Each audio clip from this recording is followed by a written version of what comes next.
I'm Sophia Grant, 27 years old, and until last year I was just another content specialist in Seattle with a dream that felt impossible, owning my own little place on a modest salary. When I stumbled across a tax auction listing for a house priced at $900, it felt like the universe was finally giving me a chance. What I didn't expect was my family's reaction when I chose this opportunity over funding my sister Lily's life-changing art residency. The look in my mother's eyes still haunts me as she spat the words, "Then live like a pauper. You've disgraced this family." Before I tell you how I turned the worst day of my life into my greatest triumph, let me know where you're watching from and hit that subscribe button if you've ever had to choose between your dreams and family expectations. Growing up in our middle-class neighborhood in Seattle, the unspoken hierarchy in our family was clear, but never acknowledged openly. My sister Lily, 2 years younger than me at 25, was always the golden child, artistic, effortlessly charming, and constantly exploring new passions that our parents, David and Catherine Grant, enthusiastically supported. Meanwhile, I was cast as the responsible one, the steady counterbalance to Lily's brilliant but erratic energy. This dynamic wasn't created through cruelty or deliberate favoritism, but through thousands of small moments that collectively shaped our family narrative. When Lily needed new ballet shoes, I learned to wait for my new sneakers until next month. When she needed extra tutoring for her struggles with science, I taught myself from the textbook. The expectation that I would accommodate, adapt, and make room for my sister's needs was woven into the fabric of our family from my earliest memories. I remember my 10th birthday, when my parents had to leave early to take Lily to an important art competition. They promised we'd celebrate properly the following weekend. But something came up then, too. By high school, this pattern was firmly established. My achievements, student council president, honor roll, school newspaper editor, were acknowledged with quick congratulations, while Lily's smallest artistic endeavors were celebrated with dinner parties and framed displays. The real test came during college applications. Despite my higher GPA and multiple scholarship offers, my parents decided to redirect a portion of my college fund to help Lily attend an exclusive design academy that had offered her only partial funding. "You're so resourceful, you'll figure it out," my mother had said. And I did, working 20 hours weekly at a campus library while maintaining my academic standing, graduating with student loans that I'm still paying off. After college, I secured a position at a marketing firm in Seattle, moved into a shared apartment with 2 roommates to save money, and established a life independent from my family's orbit of Lily-centric activities. I kept meticulous control of my finances, bringing lunch from home, buying clothes secondhand, using public transportation, all to build savings toward my dream of home ownership. My promotion 6 months ago to senior content specialist came with a modest salary increase that for the first time gave me breathing room and accelerated my savings plan. Meanwhile, Lily had cycled through several career starts: fashion photography, graphic design, event planning, each beginning with enthusiasm and parental investment, each ending when the reality of disciplined work outweighed the initial creative spark. What my sister didn't know, what my parents had carefully hidden from her, was that their financial situation had become increasingly precarious. During a rare lunch with just my father, he had reluctantly confessed that their retirement accounts had been significantly depleted, and they had taken a second mortgage on the family home. "But please don't mention this to your sister or mother," he had added hastily. "We'll figure it out." I nodded, understanding that in our family, protecting Lily's bubble was the priority. The catalyst for everything that followed was a Sunday dinner at my parents' home 3 months ago. Lily arrived last, practically vibrating with excitement, and waited until dessert to make her announcement. "I've been accepted to the Creative Spirit Art Residency in Bali," she proclaimed, pulling glossy brochures from her bag. "It's a 6-week intensive that will completely transform my practice and give me the portfolio to launch my career." As my parents exchanged uncertain glances, I calculated the cost in my head. International airfare, 6 weeks of accommodation in Bali, the course fees, easily $3,500, probably more. Lily continued, oblivious to the tension.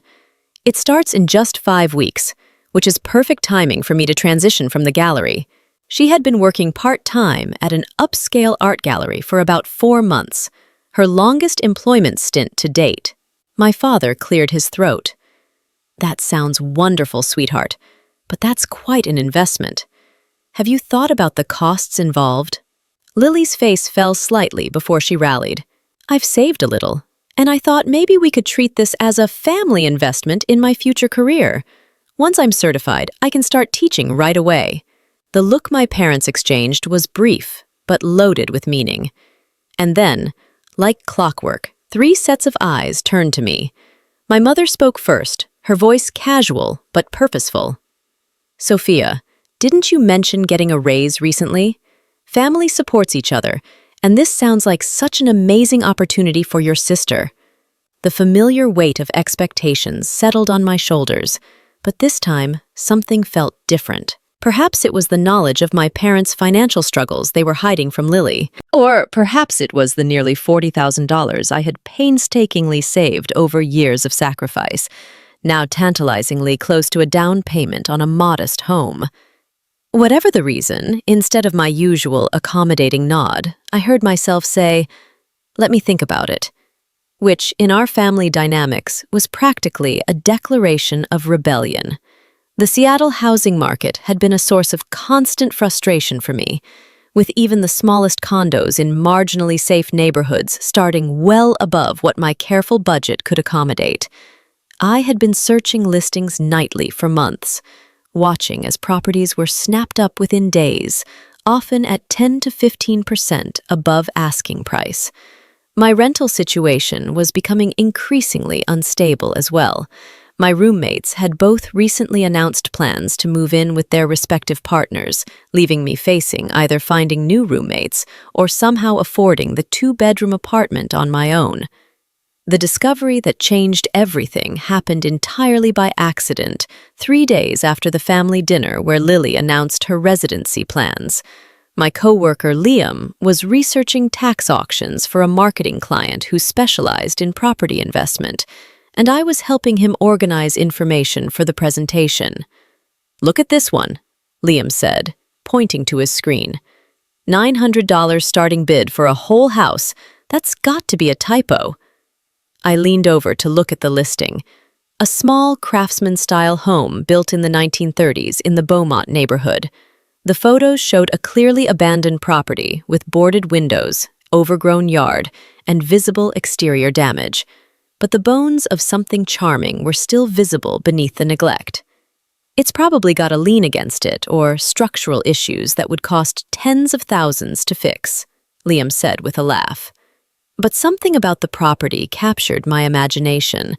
During my lunch break, I found myself researching the address, discovering it had been vacant for over 15 years following a tax default. The auction was scheduled for the following Saturday, just 3 days away.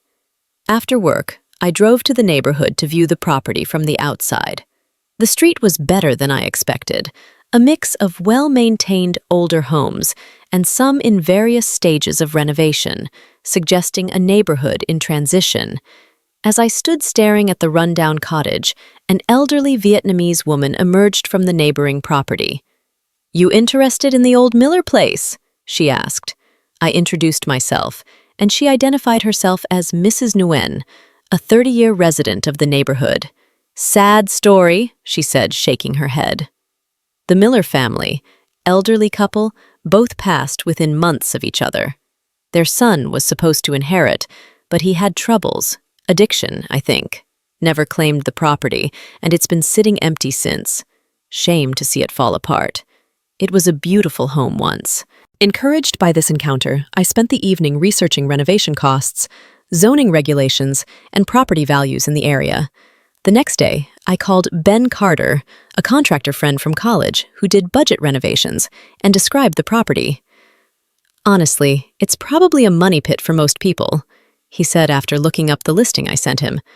But for someone willing to live in it while fixing it up slowly and do some of the work themselves, yeah, it could be a diamond in the rough. The location alone makes it worth considering if the price really is that low. For the next 2 days, I went back and forth calculating costs, risks, and possibilities. The morning before the auction, Lily called. "So, have you thought about what we discussed at dinner?" she asked, without preamble about the residency funding. "I need to put down a deposit by next week to secure my spot." Her presumption that I would contribute without any acknowledgement of what she was asking me to sacrifice crystallized something in my mind. "I'll let you know tomorrow," I replied, making my decision in that moment. The auction was held in a drab conference room at the County Administrative Building. I arrived an hour early, clutching a cashier's check for $1,000, the maximum I was willing to bid, plus fees. To my surprise, only 3 other people showed up, and 2 appeared to be together. When the Miller property came up, I raised my bidder card for the minimum $900 bid, heart pounding. The couple conferred briefly, but didn't counter. Going once, going twice, sold. Suddenly, improbably, I was a homeowner for less than the cost of a used laptop.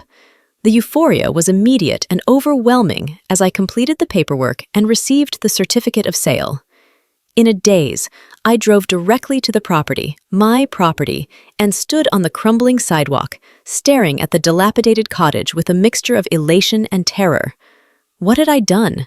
How would I tell my family? The thought of my parents' reaction, especially in light of Lily's residency expectations, tempered my excitement with anxiety. Still, as I peered through a gap in the boarded windows at the dust-filled interior, I felt a surge of determination.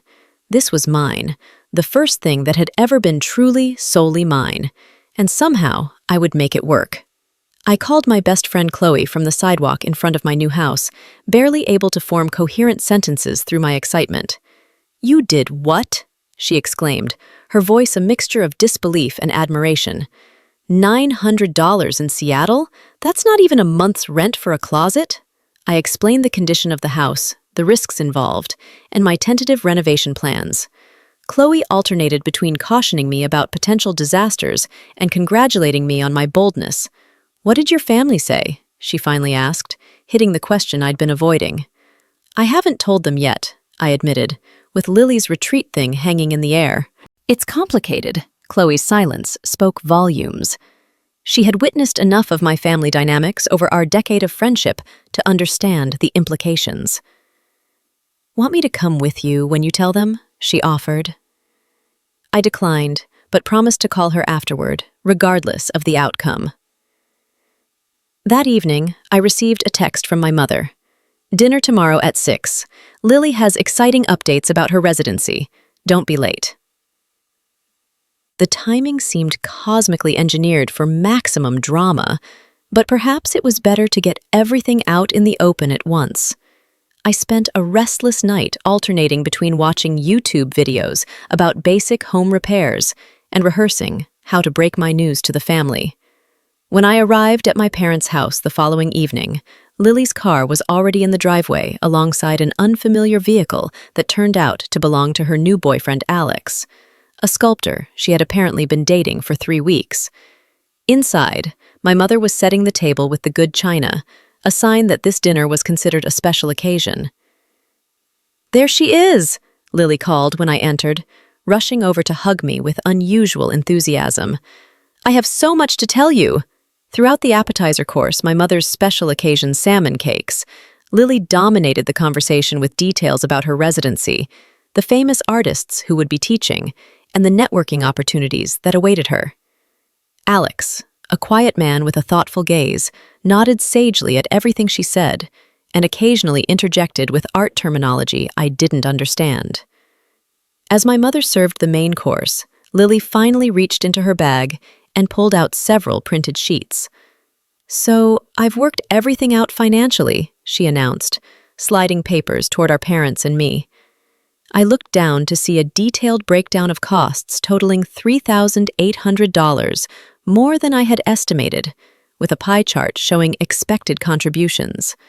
My portion was listed as $2,000, more than half the total cost. "I know it's a lot," Lily continued, misinterpreting my shocked expression, "but I've already committed $500 from my savings, and Mom and Dad are covering the airfare and some spending money. Your part would cover the actual residency tuition." She beamed at me expectantly, while my parents studiously focused on their meals. "This is an amazing opportunity, Soph," my father finally said. "Your sister has found her calling, and family supports family." The moment stretched between us as I formulated my response, aware that what I said next would permanently alter our family dynamic. "I'm not able to contribute to the residency," I said finally, my voice steadier than I expected. "I've made a significant financial commitment of my own." 4 sets of eyes fixed on me with varying degrees of confusion and suspicion. The nods of understanding around the table reflected the genuine community that had formed through shared work and mutual support, something I had never experienced in the carefully maintained appearances of my family life. Later that evening, after guests had departed, I sat alone on the front porch swing I had installed the previous month, looking at the home I had created through sheer determination and countless hours of labor. The house stood as physical proof that sometimes the most rejected options contained the greatest potential. That value existed beyond what others could immediately recognize. That transformation required both vision and the willingness to do difficult, unglamorous work day after day.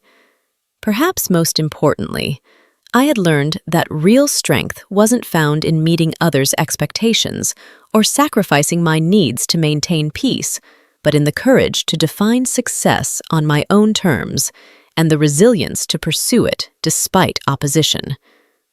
When my phone chimed with a text from my mother, a simple, "The dinner was lovely. Dad and I are proud of you," I found myself smiling at how far we had all come. The journey hadn't been what any of us expected, but the destination had proven worth every painful step along the way. Have you ever had to choose between other people's expectations and your own dreams? Did you follow the path others wanted for you, or did you take the risk to build something that was truly yours? I'd love to hear your stories in the comments below. And if this journey of turning rejection into triumph resonated with you, please hit that subscribe button and share this video with someone who might need encouragement to follow their own path, even when it seems impossible. Thank you for being part of this incredible year of transformation with me. Your support means more than you know. Instead of her usual careful mix of mild approval and subtle suggestions for changes, she brought a housewarming gift. A quilt she had made herself, patterned after the stained glass window I had restored for the entryway. "I thought it might look nice in the master bedroom," she said, not quite meeting my eyes. "The colors match what you've done in there." The gesture represented months of effort, both in the creation of the quilt itself and in the emotional work of moving toward genuine acceptance.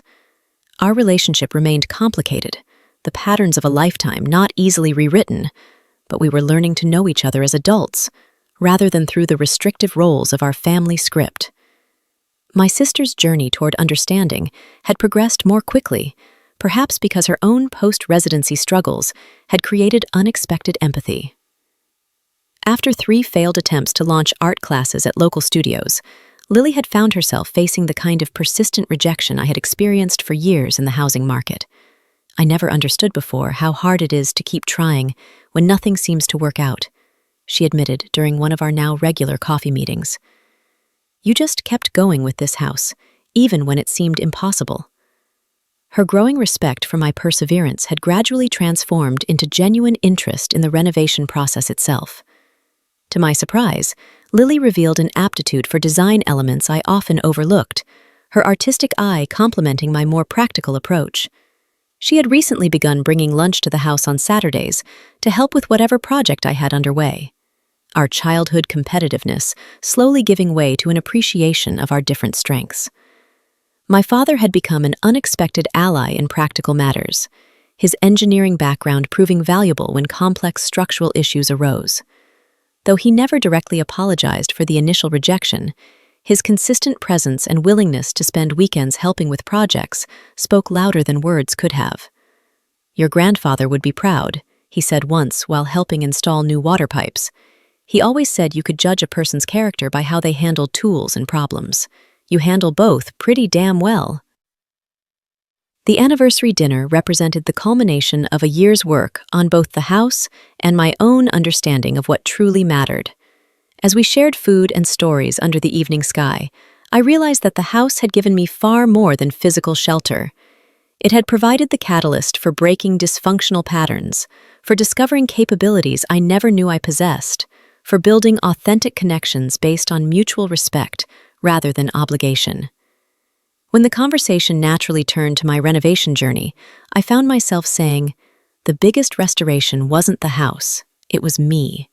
I had to tear down years of trying to be what everyone else needed and rebuild based on my own foundation. My mother's first visit to the house, when it finally happened nearly 9 months after the confrontation, was a study in conflicting emotions. Her pride prevented outright acknowledgement of my success, but I caught the moments of genuine surprise and reluctant admiration as she noted original features I had painstakingly restored, clever storage solutions, and the overall transformation from abandonment to beauty. "It's not what I expected," she said finally, an echo of my father's words that represented the closest she could come to approval. It wasn't the wholehearted validation I had once craved, but I was surprised to discover it was enough, her opinion no longer the defining measure of my choice's worth. On the 1-year anniversary of the auction, I hosted a celebration that symbolized how profoundly my life had changed. The backyard, once an impenetrable jungle of weeds and debris, had been transformed into a simple but inviting garden space with a wooden deck built from reclaimed materials, strings of lights crisscrossing overhead, and potted herbs filling the air with fragrance. Around the large salvaged table gathered an unlikely family of choice: Chloe and her boyfriend, the Kims, Mr. Davis, Ben and his wife, Diana, the traveling nurse who had become a friend between contracts, and a rotating cast of former short-term guests who remained in touch. The house itself stood as testimony to what determination and vision could accomplish. The final renovation touches had been completed the week before. Vintage-style light fixtures installed in the hallway, the last room painted, period-appropriate house numbers affixed to the freshly painted front door. What had once been a neighborhood eyesore was now frequently photographed by architecture enthusiasts and featured in a local historic homes publication. The transformation had inspired others on the block. 3 other properties had undergone significant improvements in the months since I began, creating a noticeable ripple effect of neighborhood pride. My professional life had stabilized into something more fulfilling than what I had left behind. The marketing coordinator position had evolved into a role that included community outreach, allowing me to use my renovation experience to help connect the sustainability firm with local revitalization efforts. My side business, photographing real estate, had grown enough to require occasional subcontracting when my schedule couldn't accommodate all requests. Most significantly, I had launched a blog documenting my renovation journey, which had gained a modest but engaged following of first-time homebuyers looking to enter challenging markets through similar methods. The most unexpected development came 6 weeks before the anniversary, when my mother arrived for what had become a monthly inspection tour of the latest improvements. We justified it by telling ourselves you were the strong one, the capable one. She needed more support. But that wasn't fair to you, and I see that now. He reached for my hand across the table. "I'm proud of what you've done here, Sophia. You saw potential where we saw only problems, and you made it real through sheer determination. That's extraordinary." The reconciliation was incomplete. My mother remained unwilling to visit, her pride still an insurmountable barrier. But it was a beginning. My father promised to keep working on her, and in the meantime, we established a tentative new relationship based on phone calls and occasional dinners at neutral locations. 3 weeks after my father's visit, Lily appeared on my doorstep unannounced. her expression a complex mixture of defiance and uncertainty. Unlike our father's cautious approval, Lily's reaction to the house was initially dismissive. "So, this is what you chose over my career," she said, eyeing the kitchen renovation with exaggerated indifference. The conversation that followed was painful, but necessary. Years of unacknowledged resentment and competition finally spoken aloud. "You've always been the favorite," she accused.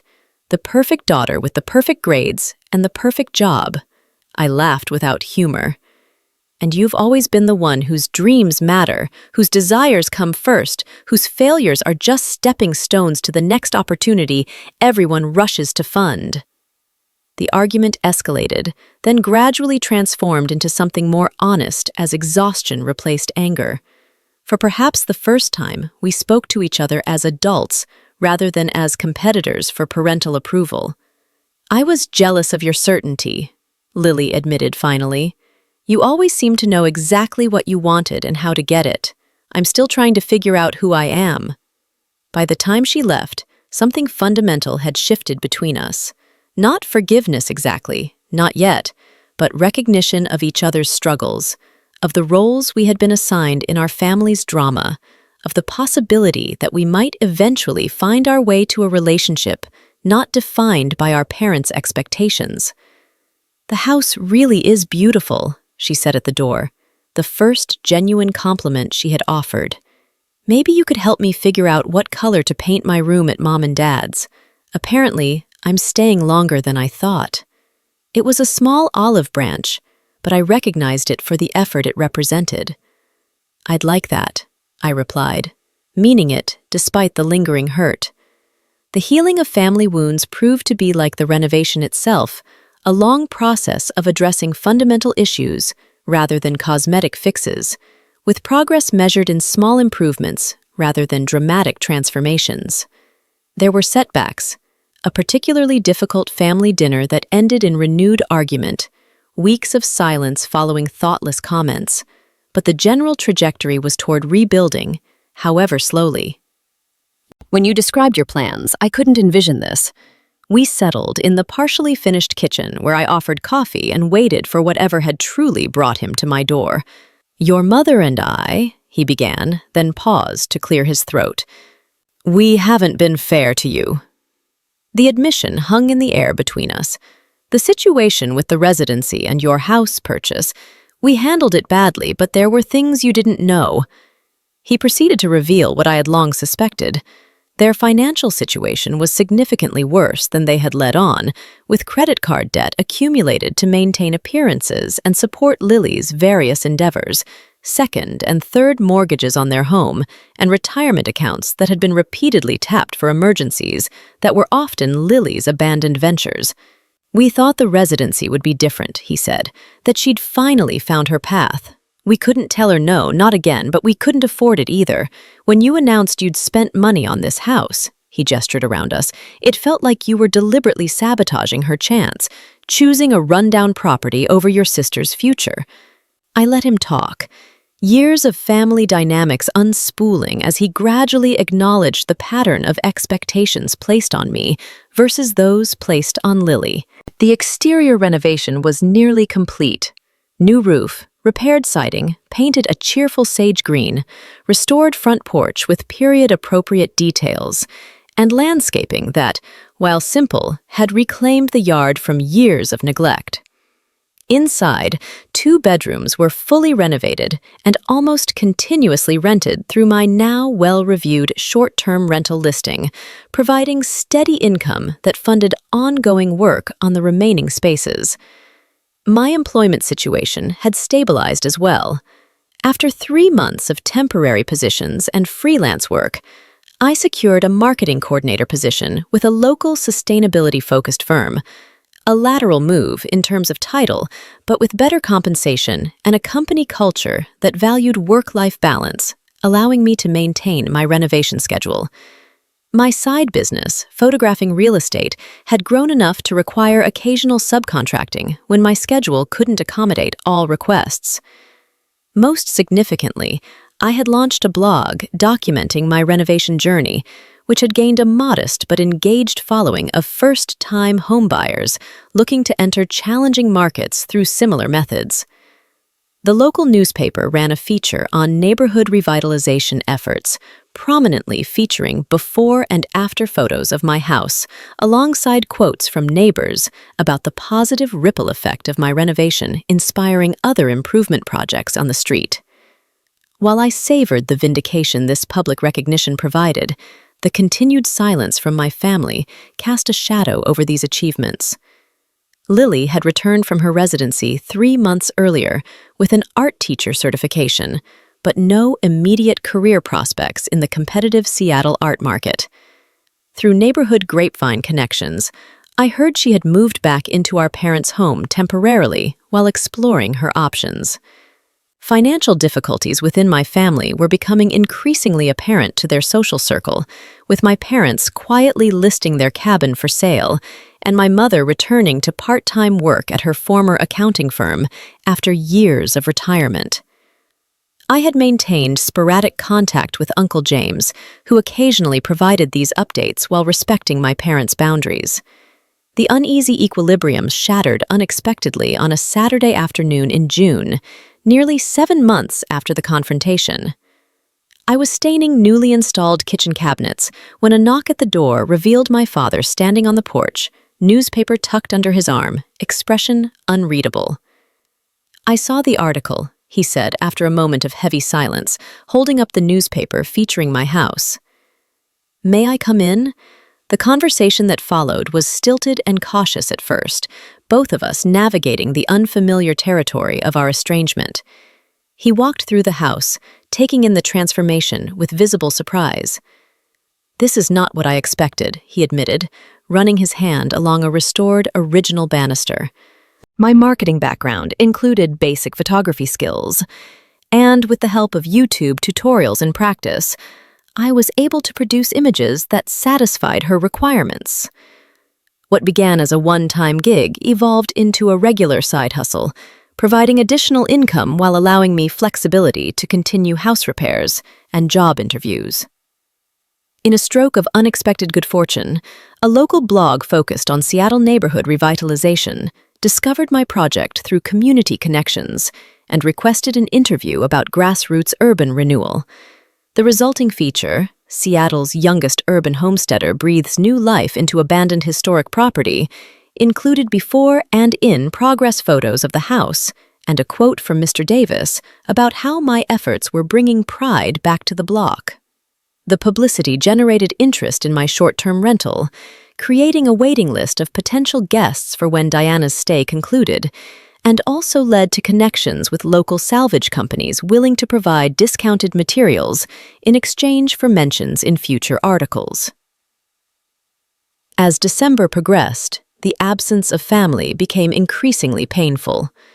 Despite my improving circumstances, Christmas decorations appeared in neighborhood windows, holiday music played in stores, and conversations everywhere turned to family gatherings and traditions. I had accepted that I would spend the holiday alone when Mr. Davis appeared at my door on Christmas Eve. "My family is gathering tonight," he said simply. "Too many people, too much food. You will join us." His tone made it clear this was not merely an invitation, but an expectation. That evening, surrounded by 3 generations of the Kim family in their warm, chaotic home, I experienced a different kind of belonging than I had ever known with my biological family. No one expected me to be anything other than who I was. No invisible scorecards, no shifting standards, no competition for attention or approval. Mrs. Kim pressed second and third helpings on me. Their children showed me their holiday gifts with unself-conscious enthusiasm, and Mr. Kim proudly introduced me to relatives as our neighbor, who was bringing the Miller house back to life. When I returned to my own house late that night, it no longer felt like a symbol of family rejection, but rather the beginning of something new, a different kind of connection to people who valued me for my efforts rather than my compliance with their expectations. For the first time, I could envision a future where the renovation's completion wasn't just a vindication of my decision, but a genuine achievement to be celebrated on its own terms. 6 months after the auction, the transformation of both the house and my life had exceeded my most optimistic projections. With renewed purpose, I redirected all my remaining resources and energy toward making the front bedroom and shared bathroom presentable. Ben, hearing of my job loss and new plan, brought over leftover paint and flooring materials from other projects. Mr. Davis helped me install a programmable keypad lock on the front door for future guest access. Leo, the neighborhood teenager, spent a weekend helping me deep clean and prepare the room in exchange for math tutoring for his upcoming SATs. Within 2 weeks of my midnight epiphany, I had transformed the front bedroom into something genuinely appealing.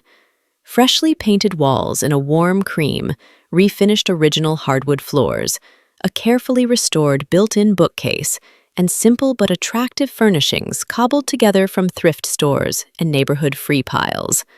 I wrote a listing that emphasized honesty, private room in 1930s cottage undergoing loving restoration. Experience Seattle's historic architecture in transition. Comfortable, clean private bedroom in otherwise under-renovation home. Perfect for the adventurous traveler who appreciates character over luxury. Shared bathroom, access to simple kitchen facilities. Friendly owner lives on-site and is happy to share renovation journey and neighborhood recommendations.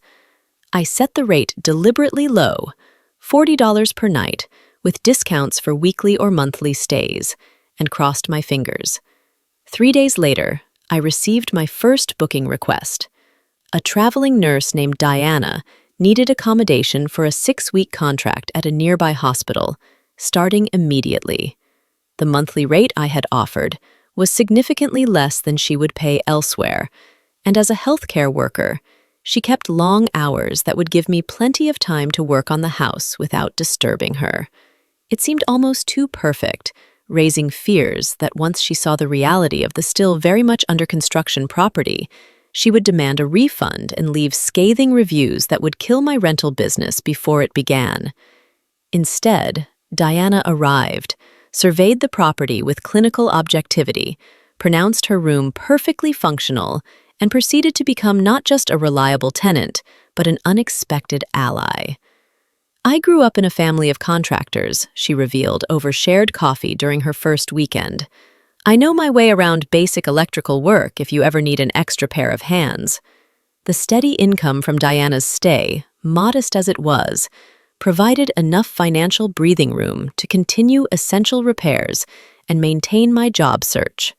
Through Diana's hospital connections, I was introduced to a real estate agent who specialized in medical facility properties and needed someone to take listing photos. I usually hire professionals, she explained, but my regular photographer is booked solid for the next 2 months, and I have listings that can't wait. Standing in the middle of the room at midnight, frantically positioning buckets and pots to catch the leaks, soaked to the skin and shivering in the unheated house, I finally confronted the possibility that my parents and sister had been right, that I had destroyed my family relationships, derailed my career, and depleted my savings for a hopeless case. For the first time since purchasing the house, I seriously considered giving up, walking away from the property, bankrupting myself in the process, and starting over with whatever scraps of dignity and resources I could salvage. The thought formed with perfect clarity. I had made a catastrophic mistake, and there was no path forward that didn't involve admitting defeat. I sat down on the wet floor, surrounded by the sounds of dripping water and howling wind, and allowed myself to fully feel the magnitude of what seemed like inevitable failure. The moment of despair, complete and overwhelming as it was, contained the seed of its own solution. Still sitting on the wet floor of what should have been my bedroom, I found myself mindlessly scrolling through rental listings on my phone, partly to torture myself with what I could have afforded if I hadn't sunk everything into the house, partly because homelessness was becoming a real possibility if I couldn't find income soon. A listing for a charming, private room in a historic home caught my eye. $500 weekly for a bedroom in a renovated Victorian, shared bathroom and kitchen access, utilities included. I stared at the listing for several minutes before the idea crystallized. I had a house with 3 bedrooms. I only needed 1. The front bedroom was the closest to being finished, needing primarily cosmetic work rather than structural repairs. If I could complete that single room to a rentable standard, I could potentially generate income while continuing to renovate the rest of the house. The next morning, I researched Seattle's short-term rental regulations and permit requirements, discovering that my property's zoning allowed for such use with relatively straightforward paperwork. The approach of Thanksgiving brought the painful realization that for the first time in my life, I would not be spending the holiday with family. Chloe invited me to join her family celebration, but a last-minute pipe leak in the kitchen required immediate attention, leaving me alone with a microwave dinner on the holiday. As I sat on my newly sanded but not yet finished floors, eating turkey and instant mashed potatoes from a plastic tray, I allowed myself a solid hour of self-pity before returning to the pipe repair. The following week brought the crisis I had been dreading. A company-wide email announcing restructuring due to lost clients, with a subsequent private meeting where Rebecca regretfully informed me that my position was being eliminated. "Your performance issues didn't help," she admitted, "but honestly, this would have happened regardless. We've lost the Riverside account, and marketing is taking the biggest hit." I was offered a modest severance package, 2 weeks' pay plus accrued vacation time, and asked to clear out my desk by the end of the day. The timing couldn't have been worse. The electrical work had depleted most of my remaining savings, and the ongoing costs of materials for essential repairs continued regardless of my employment status. I had been counting on at least another month of salary before the house would be in condition to pass inspection for permanent utilities, a necessity before I could consider it truly habitable, rather than camping in a construction zone. The job market in Seattle was competitive, even for employed candidates with current references. As an unemployed applicant with a recent performance warning, my prospects seemed bleak. I threw myself into an aggressive job search, applying for positions I was overqualified for, alongside reach opportunities that would normally be a step up.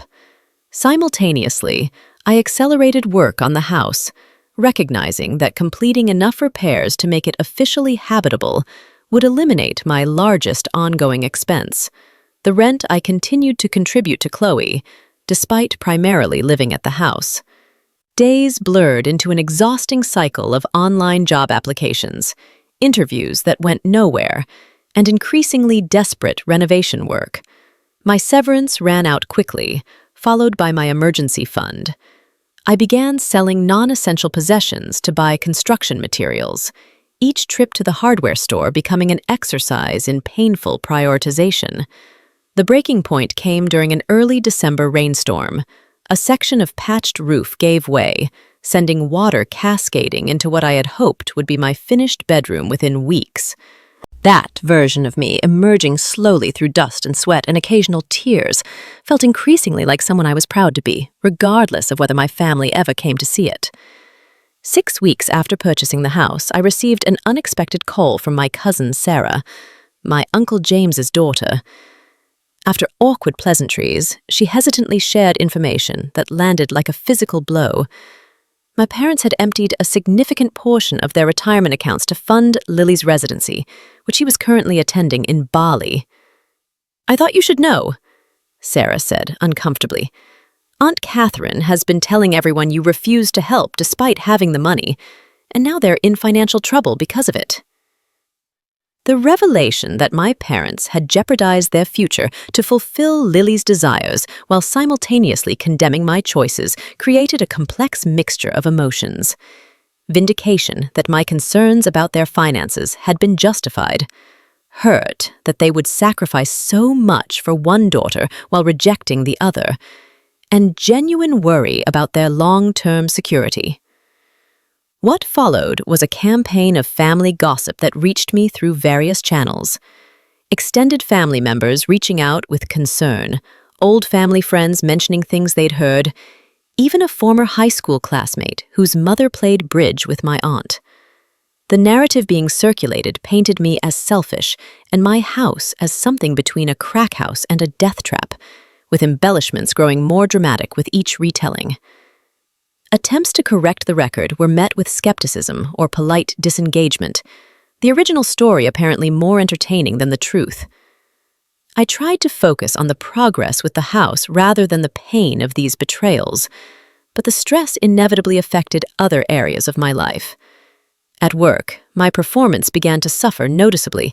Twice I missed morning meetings after staying up until 3 a.m. working on essential plumbing repairs, and my usually meticulous marketing reports contained uncharacteristic errors. My boss, Rebecca, called me into her office after I dozed off during a client presentation.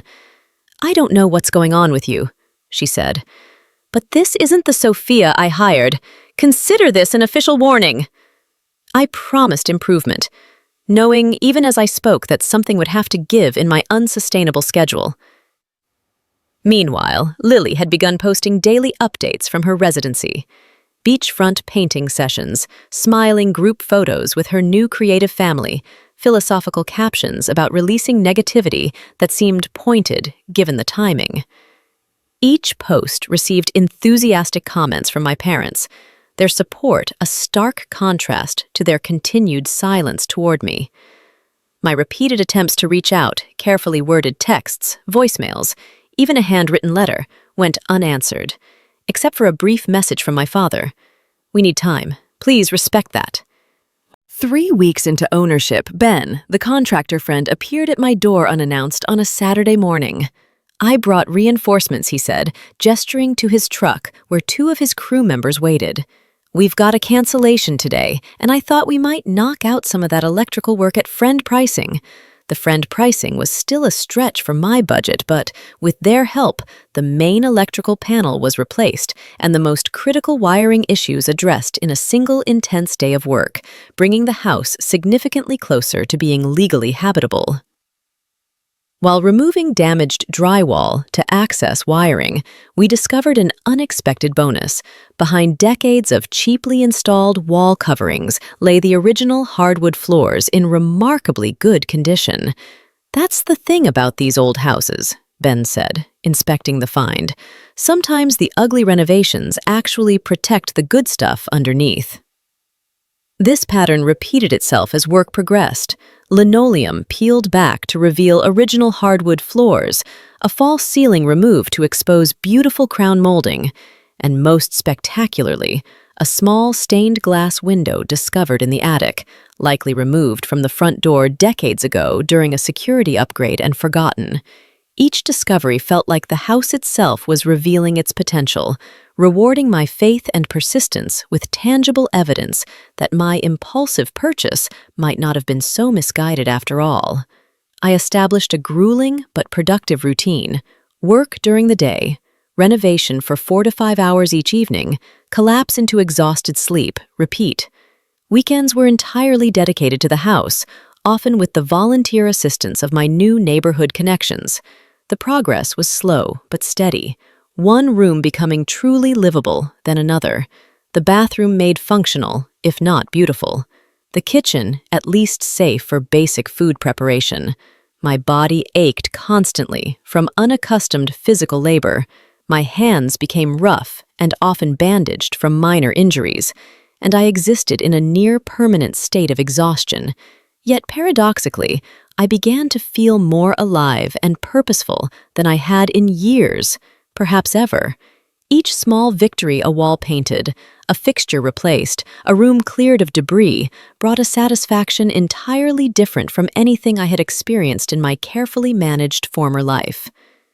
"You look different," Chloe observed during one of our now weekly dinner meetups, usually held at inexpensive restaurants to accommodate my strained budget. Exhausted, definitely, but also, I don't know, more solid somehow. I understood what she meant. Despite the financial stress, the physical challenges, and the ongoing pain of family estrangement, I was becoming someone new, someone who faced problems directly, who learned from failures, who built something tangible with her own hands. Every creak and groan of the old structure startled me awake, and the unfamiliar shadows cast by streetlights through the partially boarded windows created monstrous shapes on the walls. At 3 in the morning, a sudden scurrying sound sent me bolt upright, heart pounding, until I identified the source as likely a squirrel on the roof, rather than the axe murderer my imagination had conjured. By dawn, I was exhausted, but oddly triumphant. I had survived my first night as a homeowner, however uncomfortable. The second day brought an unexpected encounter that would begin to reshape my experience. While attempting to clear some of the front yard debris in the early evening after work, I noticed an elderly man watching me from the sidewalk, leaning heavily on a cane. "You the new owner?" he called out. I approached, introduced myself, and learned he was Mr. Davis, no relation to the former owners, who lived 3 houses down. "Been wondering when someone would take on this old place," he said, eyeing my pitiful progress with the yard. "My Arthur always said it was a shame to see it go to waste." Before leaving, he said something that would become a pattern in the days ahead. "I'm making chicken pot pie tomorrow. I always make too much. I'll bring some by." True to his word, Mr. Davis appeared the following evening with a container of still warm pie and a packet of information about the neighborhood's history that he thought might interest me. This was my introduction to a community I hadn't known existed in my years of apartment dwelling. Within days, I had met more neighbors. The Kim family next door, who offered the temporary use of their garden hose and outdoor spigot until my water service was established. Leo, a 16-year-old from across the street, who offered to help clear the yard for a modest fee. And the Petersons, a couple in their 30s who were renovating a similar but less deteriorated house 2 blocks over and eagerly shared their experiences and recommendations for discount suppliers. The sense of isolation that had enveloped me since the confrontation with my family began to recede, replaced by a tentative connection to this unexpected community. Meanwhile, I threw myself into learning basic home repair skills. My lunch breaks were spent watching instructional videos. Evenings after work were dedicated to practice. I became a familiar face at the local library, checking out books on everything from basic plumbing to identifying load-bearing walls. My first significant victory came when I successfully repaired the broken front porch steps using salvaged wood from the backyard shed and techniques learned from a YouTube series. The confidence gained from that small accomplishment fueled my determination to tackle increasingly complex projects. I braced myself for another lecture, but was surprised when he continued. "You know, I went through something similar with your grandparents when I decided to open my pottery studio instead of joining the family law firm. Sometimes you have to make choices that disappoint the people you love in order to build the life you need." His understanding brought fresh tears, but also a small spark of hope that perhaps eventually my family might come around. Monday brought the additional stress of returning to work for the full week, facing colleagues who had no idea my life had imploded. "How was your weekend?" my cubicle neighbor asked cheerfully.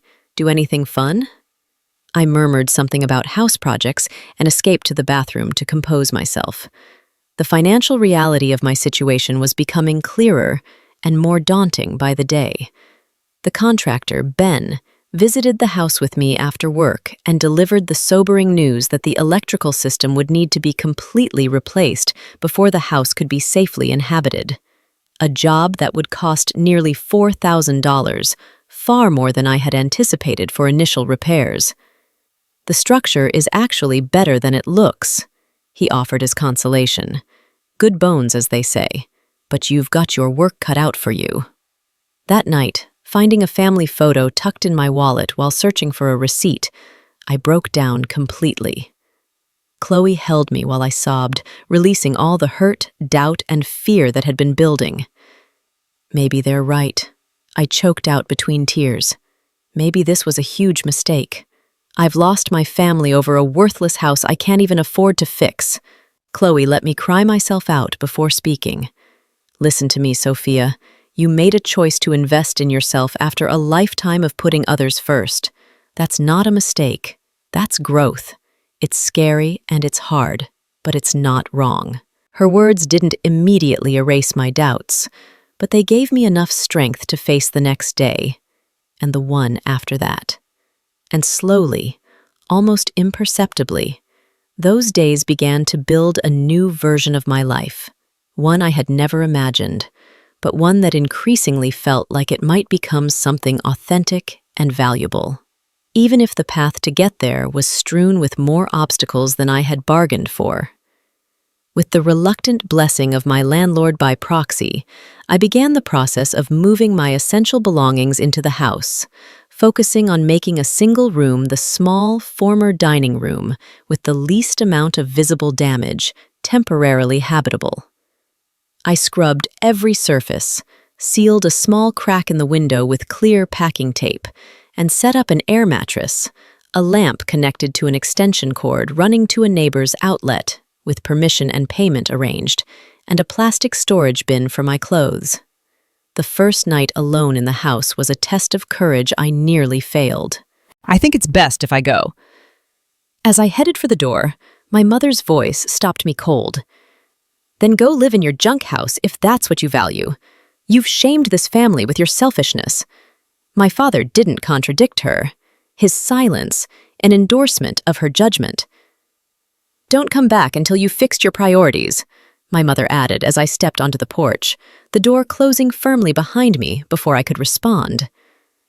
I stood there for a long moment, the weight of their rejection pressing against my chest until it became difficult to breathe. Then, slowly, I walked to my car and drove away from the only family I had ever known. Chloe's one-bedroom apartment became my temporary sanctuary for the next week, as the reality of my situation settled in. You can stay as long as you need, she insisted, making up the sofa with extra blankets and clearing a drawer for my clothes. During the day, I went through the motions at work, fielding curious questions about my distracted state with vague references to family issues, while spending lunch breaks making calls about utilities and researching the permits I would need. Evenings were spent with Chloe, alternating between planning sessions with notebook and calculator and tearful breakdowns that left me questioning every choice that had led to this point. 1 week after the auction, I finally gathered the courage to visit the house, my house with the keys I had received from the county clerk's office. The reality of what I had purchased hit harder in daylight than it had through the auction listing photos. The front porch sagged dangerously on one side. The yard was a jungle of weeds and debris, and the interior, once I managed to remove one of the boards from a window to peer inside, was worse than I had imagined. Decades of neglect had left water damage on the ceilings, floors buckled in several places, and evidence of various unwelcome animal visitors throughout. Standing in what I assumed was once the living room, the magnitude of what I had taken on crashed over me like a physical wave. I sank to the floor, heedless of the dust and grime, and gave myself over to panic and tears. That night, back on Chloe's couch, I received the first of many text messages from Lily. "Thanks for destroying my future. Hope your trash heap was worth it." I couldn't bring myself to respond, instead staring at the ceiling until the first light of dawn filtered through the curtains. My parents maintained a silence that spoke volumes. No calls, no texts, no acknowledgement of my existence. In some ways, their absence hurt more than Lily's anger. I had always been the responsible one, the daughter they could count on, and now I had been excised from their lives with frightening ease. The following day, a Saturday, I received an unexpected call from my Uncle James, my father's younger brother who lived in San Francisco. "Your dad mentioned your situation," he said after brief pleasantries. I wanted to check in. My mother set down her fork. What kind of commitment? She asked carefully. I bought a house, I said, the words hanging in the air for a beat before I added, yesterday at auction. Lily laughed, clearly believing I was joking. No, seriously, what's going on? My father leaned forward. Sophia, what are you talking about? You don't have enough saved for a down payment yet. It was a tax auction property, I explained, pulling up photos on my phone. The winning bid was $900. I passed my phone to my father, watching as his expression shifted from confusion to disbelief as he swiped through the pictures of the dilapidated cottage. This is uninhabitable, he said finally. My mother took the phone from him, her lips thinning as she examined the images. You spent money on this garbage, instead of helping your sister. Lily grabbed the phone next, her earlier joy evaporating as she scrolled through the pictures. This is a joke, right? You can't seriously have chosen this over my residency. I tried to explain my reasoning, the opportunity the property represented, the financial calculations I'd made, my conversations with the contractor, but with each word, the atmosphere in the room grew heavier. Do you have any idea what you've done? My mother interrupted. Your sister has a real chance at building a career, at finding her path, and you've thrown it away on a dump. Alex, looking uncomfortable, murmured something about negative energy and excused himself to the living room.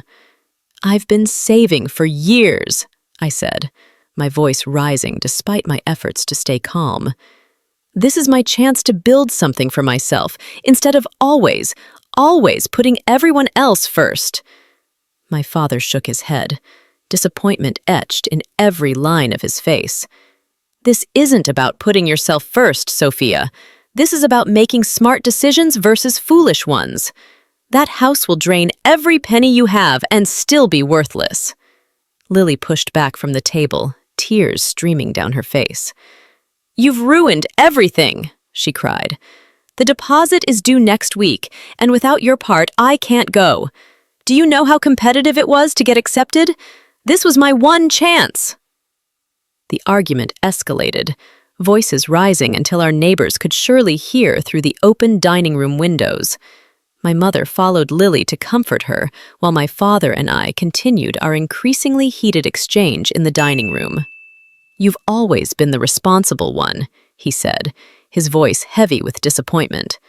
I never thought you'd do something so impulsive and selfish. When my mother returned, her face was flushed with anger. Well, I hope you're happy with your decision. Your sister is devastated. I stood, gathering my things, recognizing that no productive conversation could happen now. I am sorry Lily is upset, but this is important to me.